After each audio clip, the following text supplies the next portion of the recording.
नमस्कार दोस्तों, स्वागत है आप सबका हमारे चैनल ऑनलाइन स्टडी में। और आज तारीख है 19 अगस्त 2020 और 19 अगस्त 2020 के लिए जितने भी इम्पोर्टेंट करंट अफेयर्स बनाए जा सकते हैं वो सब हमने इस वीडियो में डाल रखे हैं। दोस्तों, इम्पोर्टेंट फैक्ट्स भी काफ़ी दिए गए हैं जो आपके जनरल नॉलेज को भी बढ़ाएंगे और साथ साथ आपके जीएस पार्ट को भी मजबूत करेंगे और जो आने वाले एग्जाम के लिए भी महत्वपूर्ण साबित होंगे। तो दोस्तों, आप वीडियो को ध्यान से अंत तक देखें। अभी तक आपने हमारा चैनल अगर सब्सक्राइब नहीं किया है तो इसे सब्सक्राइब कर लें, शेयर करें और लाइक करें और कमेंट बॉक्स में अपनी राय हमें ज़रूर बताएं। आप इसका पीडीएफ डाउनलोड कर सकते हैं। डिस्क्रिप्शन में पीडीएफ का लिंक दिया गया है, आप इसे डाउनलोड करें और रिवीजन करें। दोस्तों, आप जानते हैं रिवीजन एक बहुत ही महत्वपूर्ण है। अगर आप रिवीजन नहीं करते हैं तो आप चाहे कितना भी पढ़ लें वो आपको याद नहीं रहने वाला है। तो कोशिश करें कि हर पीडीएफ को दिन में 2 से 3 बार रिवीजन ज़रूर करें। तो चलिए आज हम शुरू करते हैं हमारे अगले प्रश्न की ओर। और आज का हमारा पहला प्रश्न है, किस व्यक्ति ने Spanish Grand Prix 2020 Formula One race जीती है? आप सभी जानते हैं दोस्तों, फार्मूला वन रेस एक रेसिंग कार है जिसमें कि जो जीतते हैं वो एक प्रकार का खेल है। फार्मूला वन रेस जिसमें कि कार की रेसिंग होती है। और इसे किसने जीता है स्पेनिश ग्रांड प्रिक्स को? तो लुइस हैमिल्टन ने जीता है। ठीक है दोस्तों, लुइस हैमिल्टन जो है इस पूरे गेम के सीरीज में चौथी जीत है उनकी। आप सब जो है लुइस हैमिल्टन के बारे में बहुत सारे प्रश्न पहले भी आ चुके हैं कि उन्होंने जो है हंगरी ग्रांड प्रिक्स भी जीता है, ब्रिटिश ग्रांड प्रिक्स भी जीता है और इस बार ये स्पेनिश ग्रांड प्रिक्स भी उन्होंने जीता है। वो हमेशा नंबर 1 पे रहते हैं। आप लोग भी दोस्तों, आप जो जो भी एग्ज़ाम देते हैं, जिस चीज़ की भी तैयारी करते हैं, कोशिश करें आप भी नंबर 1 पे रहें और एक टारगेट फिक्स करें और आगे आने के लिए हमेशा मेहनत करते रहें। स्पेन में आयोजित Formula One Spanish Grand Prix 2020 Formula One race का खिताब लुइस हैमिल्टन ने जीता है।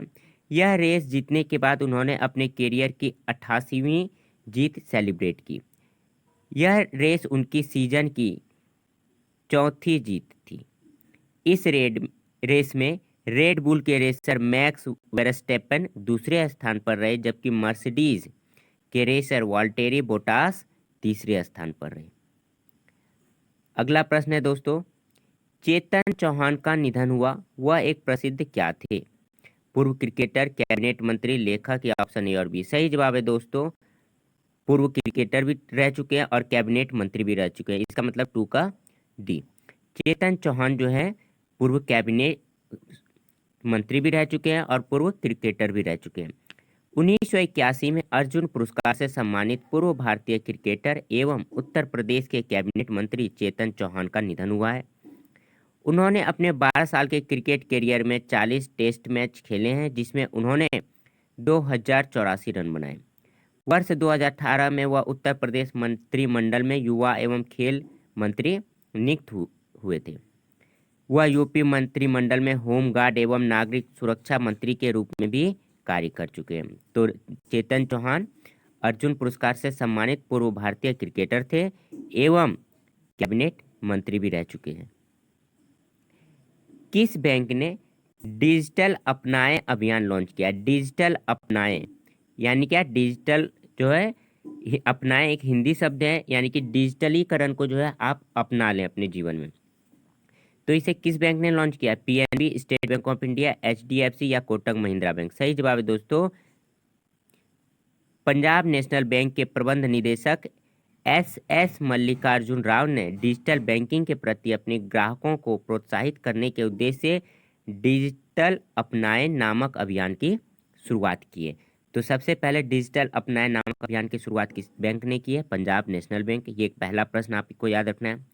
दूसरा प्रश्न है कि पंजाब नेशनल बैंक के प्रबंध निदेशक कौन है?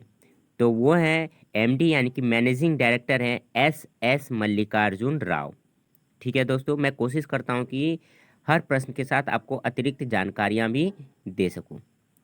बैंक में डिजिटल चैनलों का उपयोग करके अपने ग्राहकों को कोविड-19 में सहयोग के लिए पीएम केयर्स फंड में राशि दान करने की भी गुजारिश की है। इस योजना के साथ साथ पीएनबी बैंक का मुख्यालय दोस्तों कहाँ है?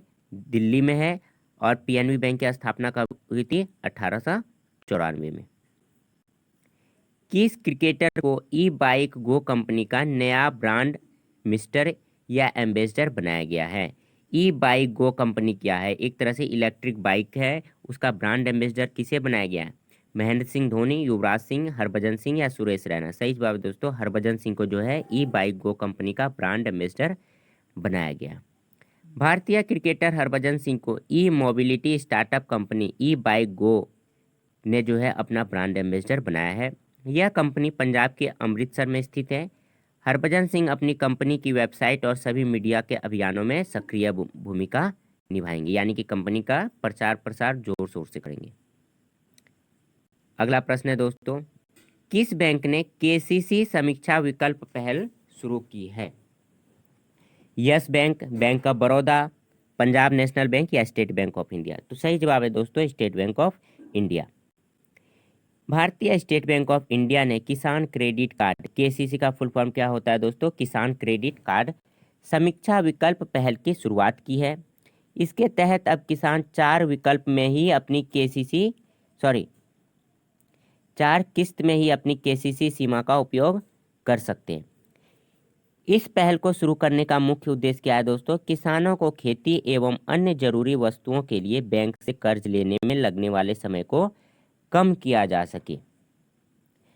योनो कृषि, योनो क्या है दोस्तों? योनो आप सभी जानते हैं एसबीआई बैंक का एक एप्लीकेशन है, बैंकिंग एप्लीकेशन है जिसका नाम है योनो। योनो कृषि में 4 ऑफरिंग सेक्शन है, जिनमें खाता बचत, किसानों के निवेश और बीमा जरूरतों के लिए वित्तीय सुपर स्टोर, और तीसरा है मित्र कृषि सलाहकार सेवाएं, और चौथा है मंडी कृषि आदानों की खरीद के लिए ऑनलाइन बाजार स्थान और कृषि उपकरण। ठीक है, तो ये 4 सुविधाएं इसके अंदर दिए गए, 4 विकल्प दिए गए। अगला प्रश्न है, किसने कोरोना कविता काल नामक पुस्तक लिखी है? बहुत इंपॉर्टेंट प्रश्न है दोस्तों, आप इसे रट लें, बिल्कुल आने की संभावना 100% है। कोरोना कविता काल नामक पुस्तक किसने लिखी है? इसलिए नहीं क्योंकि इसका नाम कोरोना कविता काल है, बल्कि इसमें 2 चीज़ें हैं। देखिए, क्वेश्चन जो पूछा जाता है दोस्तों वो बहुत ही ऐसे सवाल को ढूंढता है जो कि इंटरेस्टिंग हो। वो भी जानते हैं कि हर विद्यार्थी प्रत्येक सवाल को याद नहीं रख सकता, तो ऐसे पॉइंट को लेते हैं जो कि कहीं ना कहीं इम्पॉर्टेंट हैं और जिसका नाम आप आसानी से याद रख सकते हैं। क्वेश्चन आज के टाइम पे दोस्तों टफ नहीं पूछा जाता है, बल्कि क्वेश्चन स्मार्ट पूछा जाता है, तो आपको आंसर भी जो है स्मार्ट देना होगा। तो कोरोना कविता काल एक अच्छा, बहुत ही अच्छा वर्ड है, बुक का एक फेमस नाम मिल गया है। और इसको जो लिखने वाले राइटर हैं वो हैं राज्यपाल हैं PS श्रीधरन पिल्लई, इसलिए यह किताब इम्पोर्टेंट हो जाता है। ठीक है, और राज्यपाल PS श्रीधरन पिल्लई कहाँ के राज्यपाल हैं? तो वह मिजोरम राज्य के राज्यपाल है, और मिजोरम कहाँ है दोस्तों? नॉर्थ ईस्ट में है। पिल्लई ने लॉकडाउन के समय राज्य भवन में खाली समय का सदुपयोग करके अपने पुस्तक कोरोना कविता काल लिखी है। 9 मार्च से लेकर अब तक कम से कम 13 पुस्तकें उन्होंने लिख डाली हैं, जो कि अंग्रेजी और किस भाषा में है? मलयालम भाषाओं में है। पिल्लई ने 3 दशक पहले पुस्तक लिखना शुरू किया था। उनकी पहली पुस्तक 1983 में प्रकाशित हुई थी। राज्यपाल बनने से पहले उनकी 105 किताबें प्रकाशित हो चुकी है, तो काफ़ी लिखने में एक बहुत अच्छे लेखक हैं, इसलिए यह सवाल इम्पोर्टेंट है। अब तो आप लोगों को लग रहा होगा कि यह सवाल इम्पोर्टेंट क्यों है, तो मैं कोशिश करता हूँ कि आप लोगों को ज़्यादा से ज़्यादा चीज़ों को लॉजिकली समझाऊँ ताकि वो ज़्यादा लंबे समय तक आप लोगों को याद रहे। किसने one sun one world one grid यानी कि OSOWOG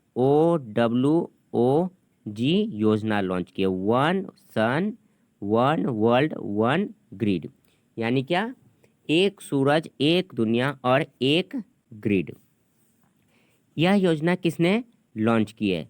तो प्रधानमंत्री नरेंद्र मोदी ने जो है यह योजना लॉन्च की है।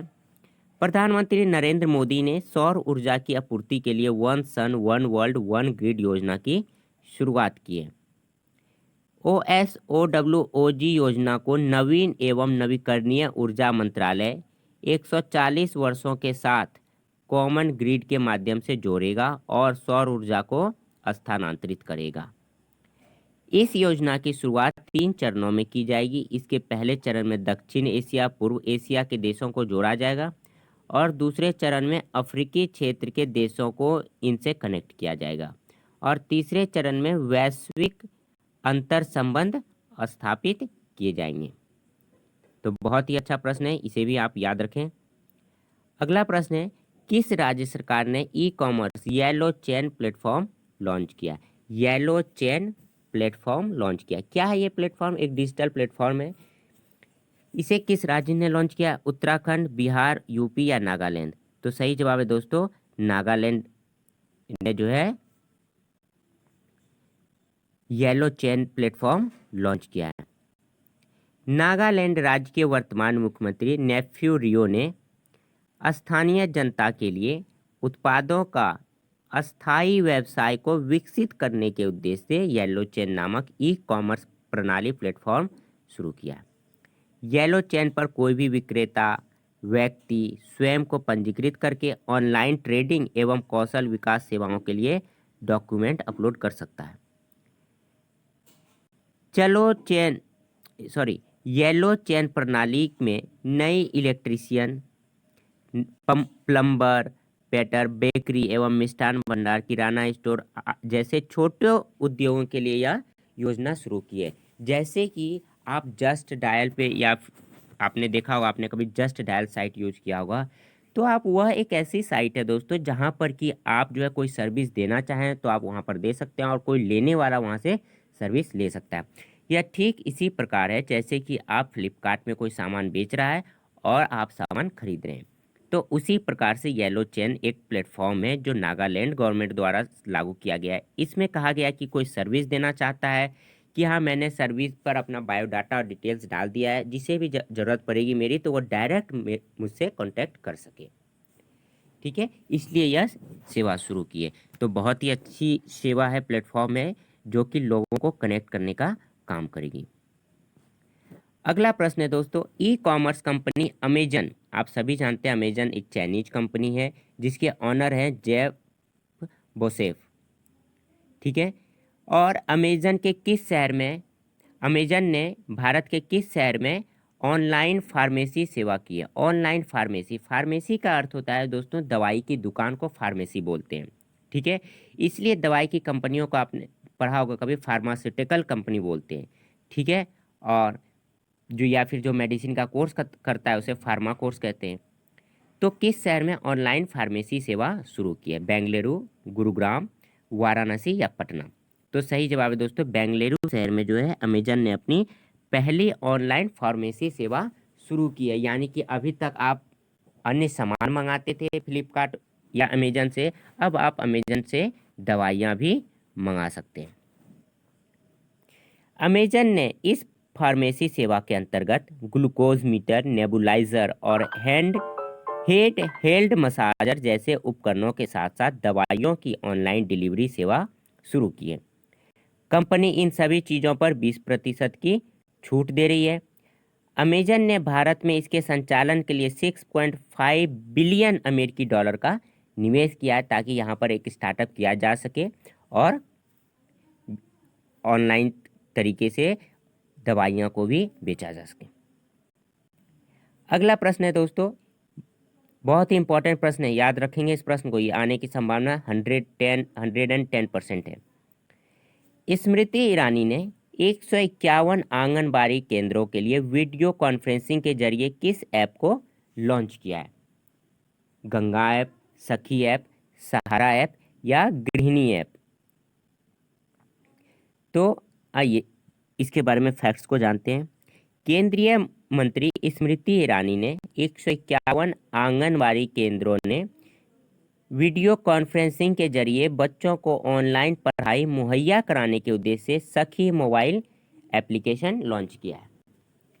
देश में कुल 1943 आंगनबाड़ी केंद्र हैं, जिनमें से स्वयंसेवी स्वास्थ्य संस्था बोस्टन कंसल्टिंग ग्रुप जगदीशपुर में 30 हैं, तिलोई में 30 हैं, बहादुरपुर में 12, भेटुआ में 11, सिंहपुर में 11, अमेठी में 10 हैं, बाजार सुकुल में 10, गौरीगंज में 10, मुसाफिर खाना में 10, शाहगढ़ में 10 और भादर में 6, कुल 151 आंगनबाड़ी केंद्रों को प्रथम चरण में उत्कर्ष आंगनबाड़ी केंद्र के रूप में विकसित कर रहा है। ठीक है दोस्तों, तो आपके लिए बहुत ही इंपॉर्टेंट फैक्ट्स मैंने बताया।